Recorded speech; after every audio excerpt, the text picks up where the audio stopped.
Right breaking news అయితే చూస్తున్నాం. Hyderabad central యూనివర్సిటీలో ఉద్రిక్తత నెలకొంది. హెచ్సియు భూములు కాపాడాలంటూ విద్యార్థులు ఆందోళన చేపట్టారు. ప్రభుత్వ నిర్ణయానికి వ్యతిరేకంగా స్టూడెంట్స్ నిరసనలు చేస్తున్నారు. 400 ఎకరాల హెచ్సియు భూములను అమ్మేందుకు ప్రయత్నాలు జరుగుతున్నాయి. దీంతో తక్షణమే నిలిపివేయాలని డిమాండ్ చేస్తున్నారు. యూనివర్సిటీ భూములను రక్షించుకుంటామంటున్నారు. పాలకుల తీరుపై మండిపడ్డారు స్టూడెంట్స్.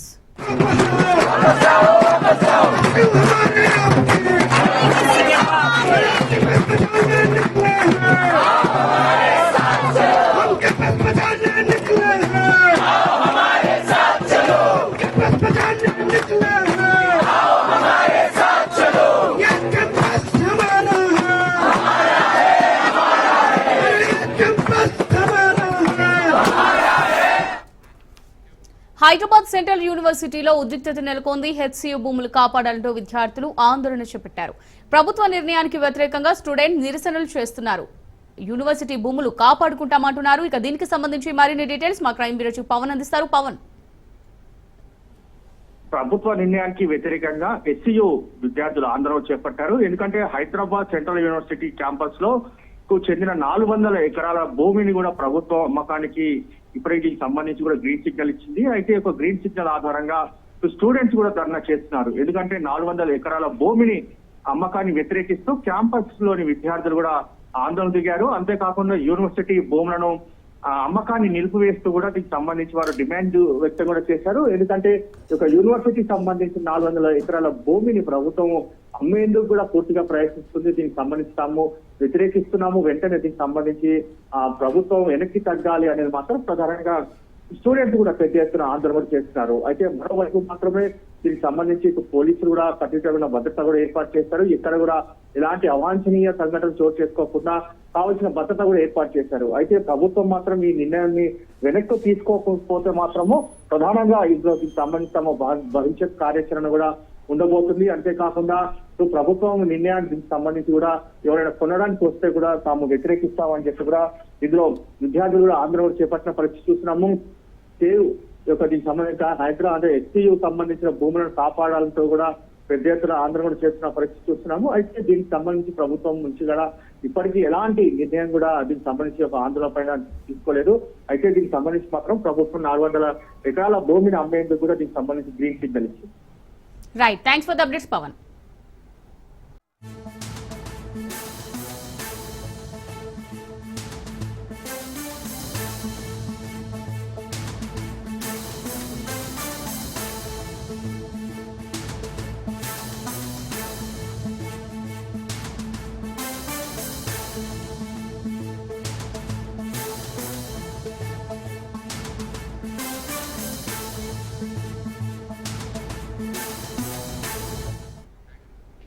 రైట్, హెచ్సిఏ నిధుల గోల్మాల్ కేసులో కీలక పరిణామం చోటు చేసుకుంది. 51.29 లక్షల ఆస్తులను ఈడీ అటాచ్ చేసింది. కాంట్రాక్టుల పేరుతో క్విట్ ప్రోకో జరిగిందన్న ఈడీ ఆరోపించింది. హెచ్సిఏ మాజీ ట్రెజరర్ సురేందర్ అగర్వాల్ పై ఈడీ అభియోగాలు మోపింది. కాంట్రాక్టులు అప్పగించినందుకు క్విట్ ప్రోకోగా సురేందర్ కు 3 కంపెనీలు 90 లక్షలు చెల్లించాయి. సురేందర్ భార్యకు చెందిన కేబీ జ్యువెలర్స్ ఖాతాకు డబ్బులు జమ అయ్యాయి.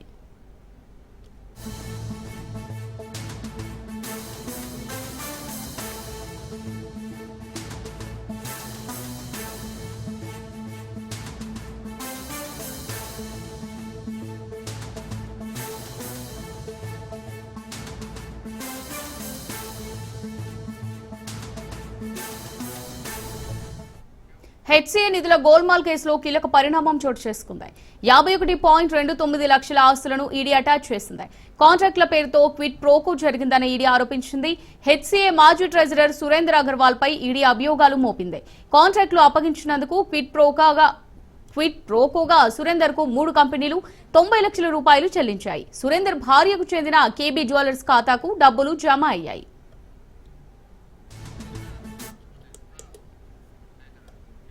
రైట్ గా దీనికి సంబంధించి మరిన్ని డీటెయిల్స్ మా రిపోర్టర్ రత్నకుమార్ అందిస్తారు. రత్నకుమార్, మరి హెచ్సిఏ నిధుల గోల్మాల్ కేసులో కీలక పరిణామం చోటు చేసుకున్నట్టుగా తెలుస్తోంది. 51.29 లక్షల కోట్ల ఆస్తులను ఈడీ అటాచ్ చేసినట్టుగా తెలుస్తోంది. మరి దీనికి సంబంధించి అప్డేట్స్ ఏంటి? అమూల్య, గత కొంతకాలం క్రితం హైదరాబాద్ క్రికెట్ అసోసియేషన్ హెచ్సిఏలో నిధుల దుర్వినియోగం జరిగింది, నిధులు పక్కదారి మళ్ళాయంటూ కూడా హెచ్సిఏకి సంబంధించిన కొంతమంది ఫిర్యాదు చేసినటువంటి నేపథ్యంలోనే ఈ నిధుల గోల్మాల్ కేసు అనేది కొంత కలకలం సృష్టించింది. అంటే ఈ కేసుకు సంబంధించి ఈ నిధుల గోల్మాల్ కేసులో ప్రజెంట్ ఒక కీలక పరిణామం చోటు చేసుకుంది. కాంట్రాక్ట్ల పేరుతో క్విడ్ ప్రోకో జరిగినట్లు ఈడీ అభియోగాలు మోపింది. హెచ్సిఏ మాజీ ట్రెజరర్ గా ఉన్నటువంటి సురేందర్ అగర్వాల్ పైన ఈడీ అభియోగాలు చేసింది. Cricket balls, bucket chairs, gym equipment పేరుతో హెచ్సిఏ కాంట్రాక్టులు నిర్వహించారు. కాంట్రాక్టులు అప్పచెప్పడంతో సురేందర్ అగర్వాల్ కు కింద 90 లక్షలు చెల్లించినట్లు దాదాపు 3 కంపెనీలు అతనికి 90 లక్షల రూపాయలు చెల్లించాయి. ఎందుకంటే సురేందర్ అగర్వాల్ హెచ్సిఏలో గతంలో ట్రెజరర్ గా పనిచేశాడు. అందులో భాగంగానే అతనికి 90 లక్షల రూపాయలు చెల్లించడం జరిగింది. అయితే ఈ వచ్చినటువంటి అమౌంట్ మొత్తాన్ని హెచ్సిఏ నుంచి కూడా అతను పక్కదారి మళ్లించాడు. తమ కుటుంబ సభ్యులైనటువంటి సురేంద్ర అగర్వాల్ తనతో పాటు అతని కుటుంబ సభ్యులు ఖాతాలకు 90 లక్షల రూపాయల నగదు కూడా పక్కదారి మళ్లించి వారి యొక్క బ్యాంక్ అకౌంట్ గుర్తించడం జరిగింది. మాజీ వైస్ ప్రెసిడెంట్ గా ఉన్నటువంటి సురేంద్ర అగర్వాల్ యొక్క భార్య కొడుకు ఓడల అకౌంట్లకు నగదు బదిలీ తెలుస్తోంది. అలాగే సురేంద్ర అగర్వాల్ భార్యకు చెందినటువంటి కేబుల్ జ్యువెలర్స్ ఖాతా ఏదైతే ఉందో ఆ ఖాతాకు ఈ నగదు మొత్తాన్ని కూడా మళ్ళీ చేసినట్లు కూడా గుర్తించారు. అయితే ఇందులో భాగంగానే ఇప్పుడు 90 లక్షల రూపాయలు 51.29 లక్షల రూపాయల ఆస్తులను ఈడీ అటాచ్ చేసింది. Amulya, right, thanks for the updates Ratnakumar.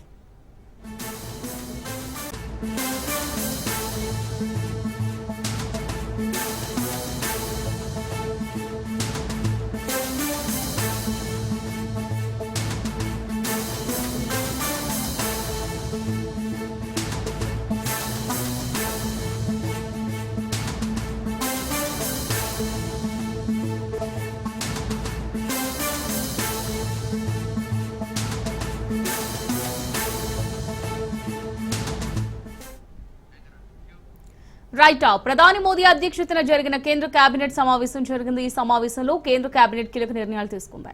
అస్సాంలో 10,601 కోట్లతో అమోనియా ఫ్యాక్టరీని ఏర్పాటు చేయనున్నారు. బ్రహ్మపుత్ర వ్యాలీ ఫెర్టిలైజర్ ప్లాంట్ లో అమోనియా, యూరియా ఉత్పత్తి కేంద్రానికి కేబినెట్ ఆమోదం తెలిపింది. మహారాష్ట్రలో గ్రీన్ ఫీల్డ్ హైవే 4,500 కోట్లు, గోకుల్ మిషన్ కు 3,400 కోట్లను కేంద్ర కేబినెట్ కేటాయించింది.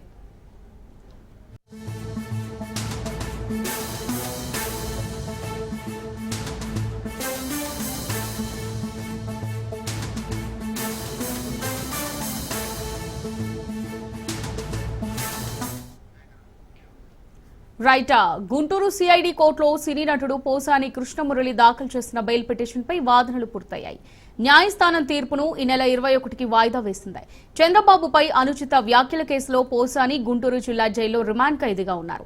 అయితే చంద్రబాబు, పవన్ కళ్యాణ్, లోకేష్లపై సోషల్ మీడియాలో అనుచిత వ్యాఖ్యలు చేయడంతో పాటు మార్ఫింగ్ ఫోటోలు, వీడియోలు ప్రదర్శించిన పోసానిపై చర్యలు తీసుకోవాలంటూ గతేడాది అక్టోబర్ 9న సిఐడి పోలీసులకు ఫిర్యాదు చేశారు. ఈ కేసులో కోర్టు ఆదేశాల మేరకు సిఐడి పోలీసులు ఆయన్ను విచారించారు.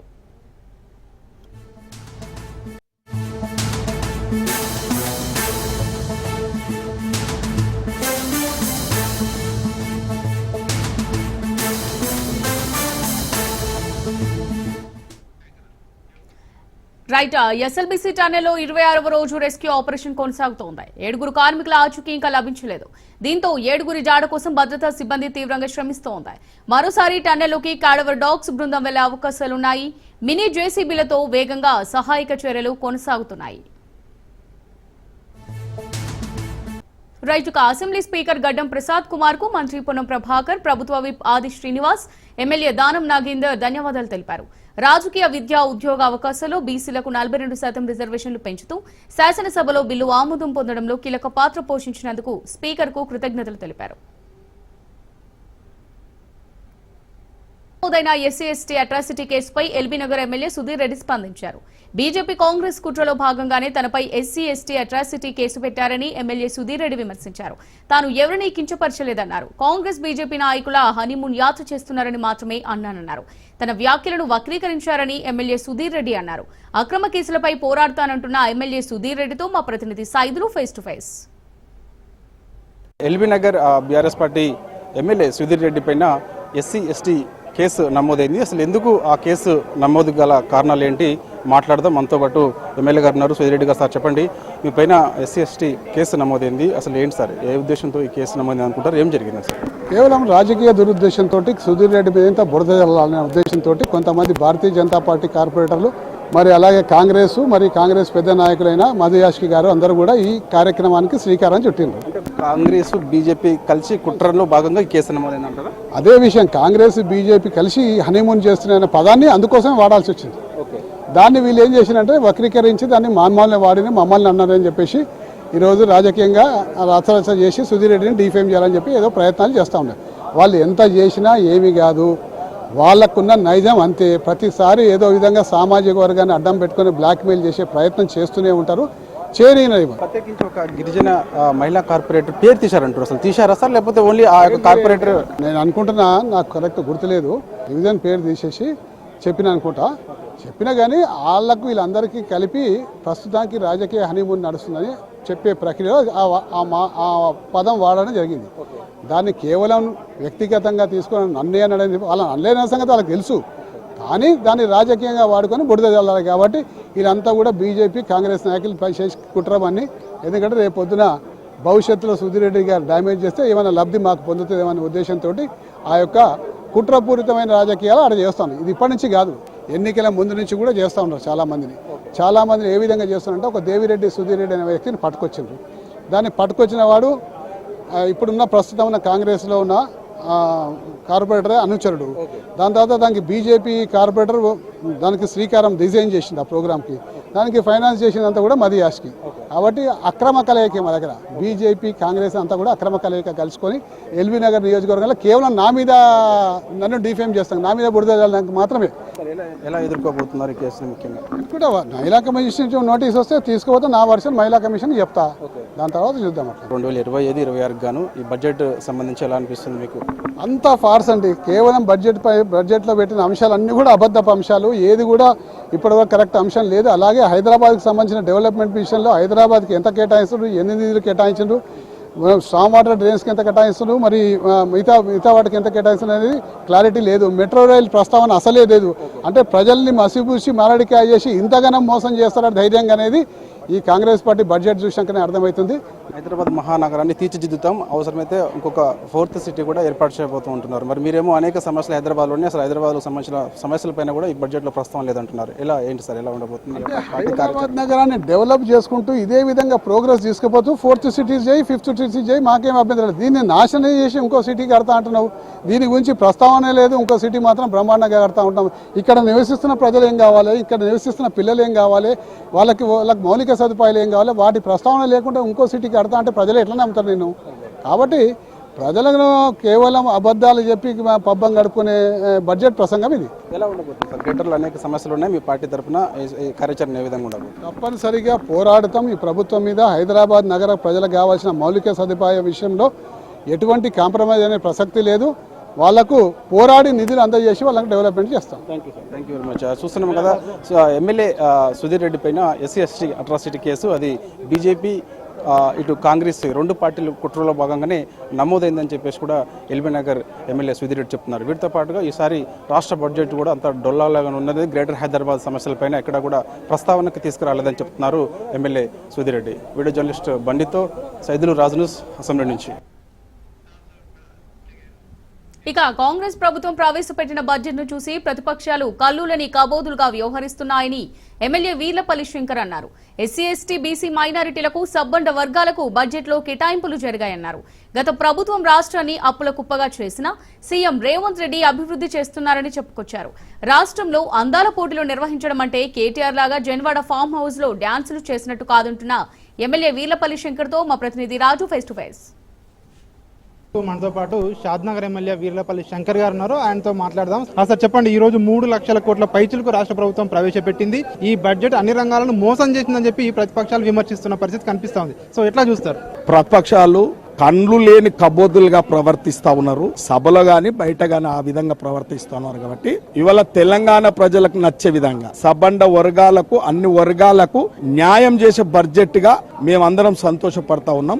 ఓన్లీ నచ్చంది ఏంటంటే కల్వకుటుంబ కుటుంబానికి నచ్చలేదు బడ్జెట్. కాబట్టి ఈ తెలంగాణ ప్రజలకు వాళ్ళు గతంలో 10 సంవత్సరాలు మోసం చేసే విధంగా ఈ యొక్క కాంగ్రెస్ పార్టీ ఆ విధంగా కాదు. రేవంత్ రెడ్డి గారు ప్రజలు నచ్చే బడ్జెట్, ప్రజలు మెచ్చే బడ్జెట్, సబండ వర్గాలను మేధావులతో చర్చించి ఏ వర్గాలకి ఏమి బడ్జెట్ల కేటాయింపులు జరగాలో ఆ విధంగా కూడా కేటాయింపులు జరిగినాయి. ఉదాహరణకు విద్యారంగాన్ని చూసుకుంటే ఇవాళ గురుకులాలలో కాస్మెటిక్ ఛార్జీలు గాని, మెస్ ఛార్జీలు గాని ఇంటిగ్రేటెడ్ ఇలా అంతర్జాతీయ స్థాయి ఎడ్యుకేషన్ అందించాలని చెప్పి విద్యార్థులకు కేటాయించడం జరిగింది. ఇవాళ మహిళలకు వాళ్ళ మహిళల అభ్యున్నతి కొరకు మహిళలు ఎవరికి చేయి జాపొద్దు, వాళ్ళు మనోధైర్యంతో గౌరవంగా బతకాలని చెప్పి ఇందిరా మహిళా శక్తి ద్వారా కూడా 12,000 కోట్ల వరకు కేటాయించడం జరిగింది. ఇవాళ అంటే సబండ వర్గాలకు బడ్జెట్ కేటాయించడం జరిగింది. బడుగు బలైన వర్గాలకు ఎస్సీ ఎస్టీ సబ్ ప్లాన్ వాళ్ళ గతంలో నిర్లక్ష్యం చేసిరు. ఇలా ఎస్టీలకు మోసం చేసిరు, ఎస్సీలకు మోసం చేసిరు. బడ్జెట్ లో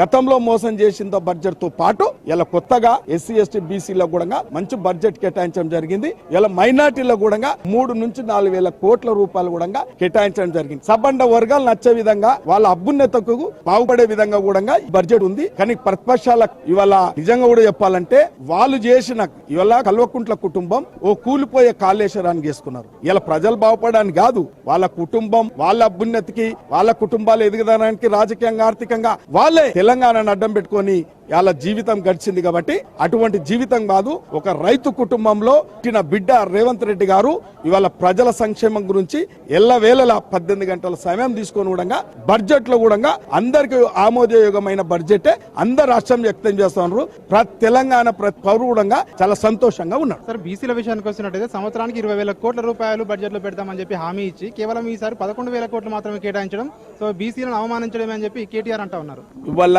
తెలంగాణ రాష్ట్రాన్ని ఆర్థికంగా భిన్నం చేసి అప్పుల కుప్ప చేసి ఈ రాష్ట్రాన్ని అధోగతి పాలు చేసిండు. కాబట్టి రాష్ట్ర వనరులను బట్టి మన ఆదాయాన్ని బట్టి బడ్జెట్లు కేటాయించడం జరిగింది. ఇవాళ కేటాయిస్తేనేమో ఎందుకు కేటాయించరు అంటారు, కేటాయించకపోతే ఎందుకు కేటాయించలేకపోతారు. వాళ్ళ వాదన ఆ విధంగానే ఉంటది. కాబట్టి పరిస్థితులను గమనించి ఇవాళ అందరికి సమన్యాయం జరిగేటందుకే బడ్జెట్ లో పొందుపరిచారు. సో ఇది షాద్నగర్ ఎమ్మెల్యే వీర్లపల్లి శంకర్ చెప్తా ఉన్నారు. ఈ బడ్జెట్ అన్ని వర్గాలను కూడా సంతోషపరిచే విధంగా కూడా అన్ని వర్గాలకు సమన్యాయం చేసే విధంగా కూడా ఈ బడ్జెట్ ఈ రోజు ఉంది అని చెప్పి కూడా ఆయన చెప్తున్న పరిస్థితి కనిపిస్తా ఉంది. కెమెరా పర్సన్ వెంకట్తో రాజు న్యూస్ అసెంబ్లీ నుండి. కూటమి ప్రభుత్వంపై బీసీవై పార్టీ అధినేత రామచంద్ర యాదవ్ సంచలన వ్యాఖ్యలు చేశారు. పెద్దిరెడ్డి రామచంద్రారెడ్డితో కూటమి ప్రభుత్వం చీకటి ఒప్పందం చేసుకున్నారని ఆయన ఆరోపణలు చేశారు. పుంగనూరులో హత్య రాజకీయాలు కొనసాగుతున్నాయన్నారు. చీకటి ఒప్పందం తెలియక అమాయకమైన కార్యకర్తలు బలైపోతున్నారని రామచంద్ర యాదవ్ మండిపడ్డారు. వైసీపీ అరాచకాలకు 100 కుటుంబాలు బలయ్యాయన్నారు. రాష్ట్రంలో కూటమి ప్రభుత్వం వచ్చినప్పటికీ పుంగనూరు, తంబళ్లపల్లి నియోజకవర్గాల్లో పెద్దిరెడ్డి రామచంద్రారెడ్డి కుటుంబం చేతుల్లోనే అధికారం ఉందని ఆయన విమర్శించారు. చిత్తూరు జిల్లా పుంగనూరు మండలం కృష్ణాపురంలో హత్యకు గురైన టీడీపీ నాయకుడు రామకృష్ణ కుటుంబాన్ని బీసీవై పార్టీ అధినేత రామచంద్ర యాదవ్ పరామర్శించారు.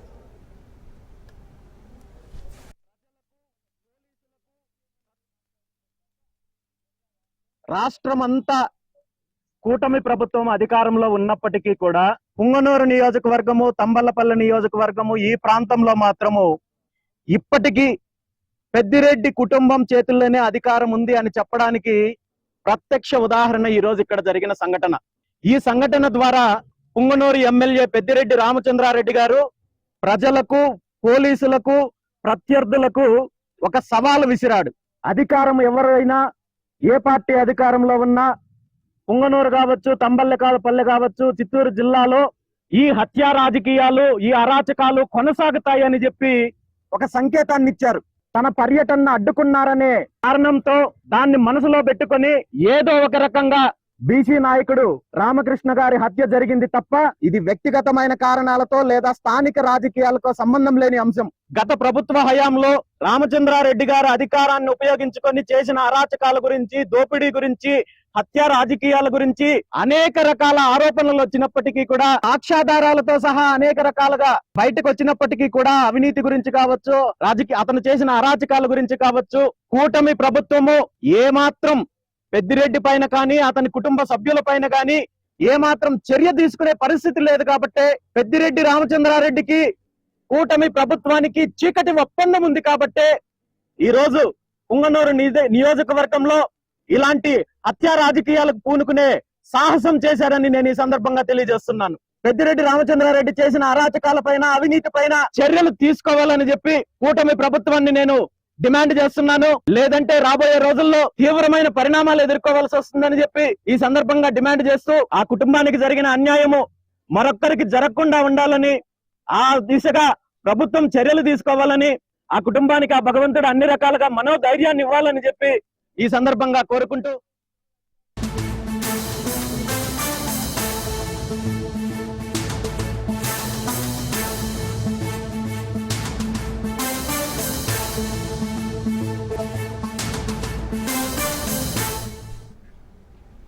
రైట్, బ్రేకింగ్ న్యూస్ అయితే చూస్తున్నాం. రాచకొండ పోలీసులు చిన్నపిల్లల విక్రయాలకు సంబంధించి భారీ అంతరాష్ట్ర ముఠాను అరెస్ట్ చేశారు. ఈ ఆపరేషన్లో మొత్తం 9 మంది నిందితులను అదుపులోకి తీసుకున్నట్టు రాచకొండ పోలీస్ కమిషనర్ సుధీర్ బాబు తెలిపారు. అంతేకాకుండా దత్తత తీసుకున్న 18 మంది పిల్లలను కూడా అదుపులోకి తీసుకున్నారు. ఈ ముఠా పిల్లల అక్రమ విక్రయాల్లో కీలకంగా వ్యవహరించినట్టు పోలీసులు గుర్తించారు. పోలీసుల అనుసంధానంలో ముఠాలో ప్రధానంగా అమూల్య అనే మహిళ కీలకంగా వ్యవహరించినట్టు నిర్ధారణ అయింది. ఈ ముఠా 10 మంది చిన్నారులను అక్రమంగా విక్రయించింది. ఇంకా అమూల్యతో పాటు దీప్తి అనే మహిళ కలిసి మరో 8 మందిని అమ్మినట్టు పోలీసులు గుర్తించారు.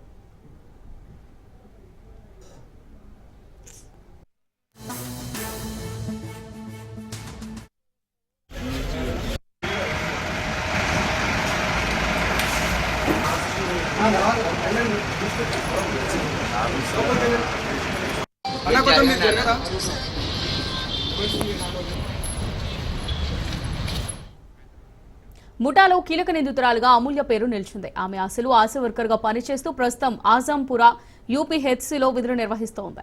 ఈ చిన్నారుల దత్తత లీగల్ ప్రాసెస్ ద్వారా జరగలేదు. చట్ట విరుద్ధంగా అక్రమ లావాదేవీల ద్వారా పిల్లలను విక్రయించారని పోలీసులు తెలిపారు.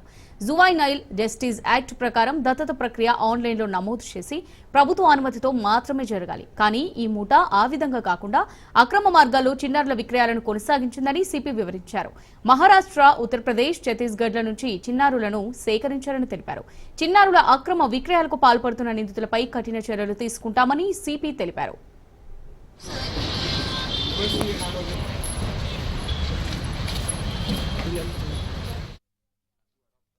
ఇల్లీగల్ జస్ట్ బార్న్ బేబీస్ ని సేల్ చేసే ప్రాసెస్ లో మనం నేరస్తులు పట్టుకున్న తర్వాత వాళ్ళని రిమాండ్ చేసిన తర్వాత కంటిన్యూస్ గా ఈ ఇన్వెస్టిగేషన్ ఆన్ లో ఉంది. ఈ ప్రాసెస్ లో ఫస్ట్ మనము కృష్ణవేణి, దీప్తి వీళ్ళని అరెస్ట్ చేసిన తర్వాత వందన గుజరాత్ నుంచి మెయిన్ కింగ్ పిన్ ఆర్డర్ తెచ్చిన తర్వాత ఇన్వెస్టిగేషన్ ప్రాసెస్ లో ఇంకొక ర్యాకెట్ కూడా ఇందులో బయటకు వచ్చింది.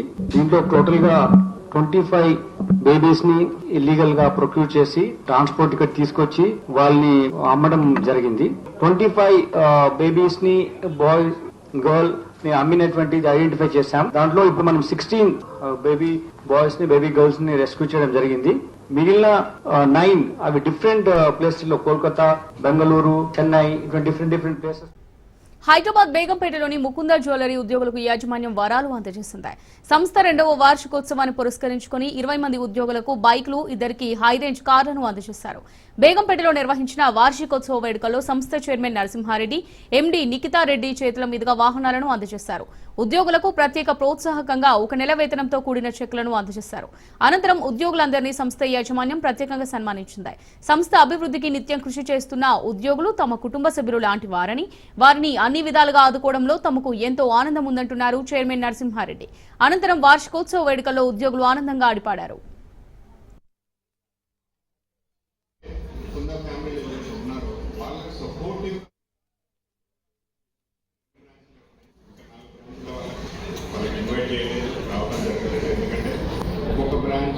యానివర్సరీ కంప్లీట్ కావాలని మేము చేసుకుంటున్నాం. అందుకే 2 బ్రాంచ్లు కంప్లీట్ అయినాయి. 2 బ్రాంచ్లో ఇది పరిమితం చేసినాం. ఎందుకంటే అందరినీ ఇన్వైట్ కూడా చేయలేదు. మేమేదో చిన్నగా స్టార్ట్ చేద్దామని ఫస్ట్ అయితే మా జర్నీ అప్పుడు చెప్తే బాగుండదు, కానీ అప్పుడు ఆ జర్నీ ఎలా స్టార్ట్ చేశామంటే చాలా ఇబ్బందులు ఎదుర్కొని ఏదో ఒకటి పెట్టాలి అనే దృక్పథంతో చిన్నగా కుక్కటిపల్లిలో స్టార్ట్ చేసిన నాకు 25 to 30 మెంబర్స్ ఆమె జాయిన్ అయ్యారు. ఆ 30 మెంబర్స్తో స్టార్ట్ అయిన జర్నీ వల్ల 6 branches, next 7th branch Chandanagar వస్తుంది. 19th April 7th branch Chandanagar open చేయబోతుంది. మీరంతా సపోర్టివ్గా నిలబడేపటికనే ఈ మొత్తం ఫ్యామిలీకి ఈ సక్సెస్ ఏర్పడదు అనుకుంటున్నాను. మీరంతా సపోర్ట్ లేకపోతే నేను కృష్ణ గారికి ఏం చేయలేకపోతున్నాను. మీరందరూ సపోర్ట్ చేస్తున్నారు. మీ ఫ్యామిలీస్ మీరు ఏ రాత్రి పోయినా ఏ పగలు పోయినా మీకు వండి పెట్టడం కానీ ఉండడం కానీ మీరు విసుక్కోకపోవడం కానీ ఎంత సపోర్టివ్గా ఉంటున్నారంటే మీ ఫ్యామిలీస్ కూడా. మీరు ఒక్కొక్క రోజు నాకు తెలుసు కుక్కటిపల్లిలో పెట్టినప్పుడు 12 గంటలకు పోయిన వాళ్ళు ఉన్నారు, 1 గంటకు పోయిన వాళ్ళు ఉన్నారు, 2 గంటలకు పోయిన వాళ్ళు ఉన్నారు. అంత ఓట్గా మీని ఎవరైతే మేల్ ఫీమేల్ నా దగ్గర పనిచేస్తారు వాళ్ళ సపోర్టివ్ ఫ్యామిలీస్ ఫస్ట్ థ్యాంక్స్ చెప్పగలరు. ఎందుకంటే మీరంతా సపోర్ట్ చేయబడితేనే వాళ్ళు మా దగ్గర మా ఫ్యామిలీలో పనిచేస్తున్నారు. చాలా గర్వంగా కూడా ఉన్నారు నాకు. ఎందుకంటే నా ఒక్కరితో స్టార్ట్ అయిన జర్నీ ఇలా 400 మందితో ఇంకా కూడా ముందుకు పోదామని ఆలోచన ఉంది. మన జర్నీ ఎప్పుడు ఆపను, ఏ రోజు ఆపను. ఈ జర్నీ నా ఊపిరి ఉన్నంతసేపు ఈ జర్నీ ఇట్లానే కావాలి. ఒక చిన్న రూమ్ లో బార్కోడ్ తో స్టార్ట్ అయిన ఈ ముకుంద జ్యువెలర్స్ జర్నీ ఇవాళ ఈ స్టేజ్ వస్తుందని ఎవరు ఊహించలేదు. సో ఒక 30-35 ఎంప్లాయీస్ తో స్టార్ట్ అయింది Mukunda jewellers. Only NR sir's vision and Krishna sir's hard work తోని ఇవాళ ఇక్కడ వరకు వచ్చినామని నమ్ముతున్నాం.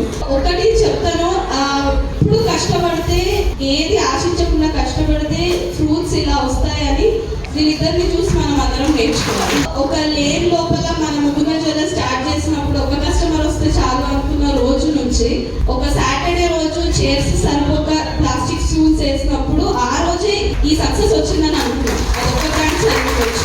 ఎంతో మా స్టాఫ్ తక్కువ ఉండి డైలీ కౌంటింగ్ లేట్ అయ్యి నాకు కుక్కటిపల్లి అంటే చాలా క్లోజ్ నా హార్ట్కి. ఎందుకంటే ఆ జర్నీలో డైలీ మేము 12:30-1 వరకు నైట్ ఉన్నా ఎవ్వరు విసిపోకుండా మేమన్నా నెక్స్ట్ డే లేట్ వచ్చేవాళ్ళం.